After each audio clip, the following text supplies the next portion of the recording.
सत्येंद्र जी का रुख कर लेती हूँ।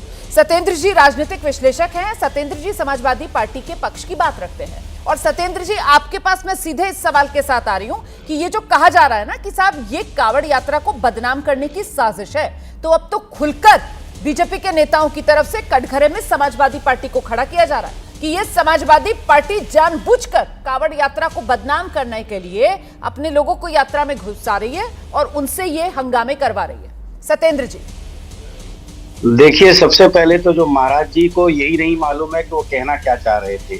उनकी अंतिम लाइन जो है, एक लाइन, ये गलत हो रहा है, ये नहीं होना चाहिए, ये तो ठीक है, ये तो स्वीकार योग्य है। हाँ। उससे पूर्व उन्होंने खुद ही बता दिया कैसे हमला हो रहा है, कैसे बाल बाल बचे वो। इसके बाद अचानक से जब आपने तथ्यात्मक बात की और क्योंकि महाराज जी ने साक्ष्य विहीन बात करी, तथ्य विहीन बात करी, जब आपने सवाल कर दिया तो वो अचानक से कहने लगे कि ये तो उत्तर प्रदेश की सरकार, अचानक से पुलिस आ गई, अचानक से बच गए। अरे भैया, अचानक से कोई भी कांवड़ यात्रा जो होती है वो पूर्व निर्धारित कार्यक्रम। मैंने मुहर्रम के कार्यक्रम पे सवाल उठाया। महंत जी, मैं आपके पास आ जाऊंगी। सत्येंद्र जी एक बार अपनी बात रख ले, फिर आप जवाब दे दीजिएगा। आपको जो आपत्ति है आप अच्छे से विस्तार से अपनी बात रखिएगा। आइए सत्येंद्र जी, क्लैरिटी मैं दे देती हूँ। महंत जी की तरफ से जो वो कहना चाह रहे हैं, वो अपना अनुभव बता रहे थे जब वो बिहार गए थे और उस समय मुहर्रम के जुलूस निकल रहे थे, उसको लेकर उन्होंने अपनी बात कही। और वो ये कह रहे थे कि वहां पर उन पर भी हमला हो सकता था, लेकिन क्योंकि यूपी पुलिस की तरफ से उन्हें सुरक्षा मुहैया थी इसलिए वो बचे, वो ये कह रहे थे। जी आइए सत्येंद्र जी।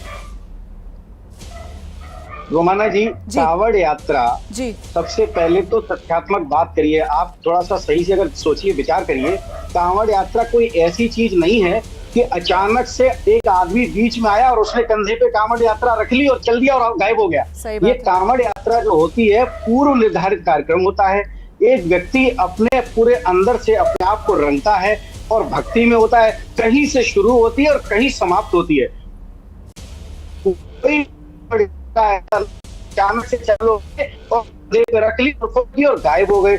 उत्तर प्रदेश में 29,000 सरकार ने सीसीटीवी लगाए और कम से कम 45,000 से ज्यादा जवान तैनात हैं और 400 से ज्यादा ड्रोन काम कर रहे हैं। मुख्यमंत्री स्वयं इसको कमांड कर रहे हैं। डीजीपी जो है राजीव कृष्ण जी, वो 24/7 वॉच कर रहे हैं। अगर उसके बावजूद भी उत्तर प्रदेश में कानून व्यवस्था अगर फेल हो रही है तो उसके बाद इनके पास एक ही विकल्प बचा हुआ है कि वो कन्विक्शन कैसे रखा जाए। अब कन्विक्शन में यही हो सकता है कि लोग बदनाम कर रहे हैं, काहे कोई बदनाम कर। ठीक है सत्येंद्र जी, आप जो बात कह रहे हैं ना, एक तो कुछ दिक्कत आ रही है सर, आपका आउटपुट साफ नहीं आ पा रहा है। मैं दोबारा से आपसे कनेक्शन बोलती हूँ ऑफिस में कि वो जोड़ेंगे, दोबारा से कनेक्ट करेंगे। इस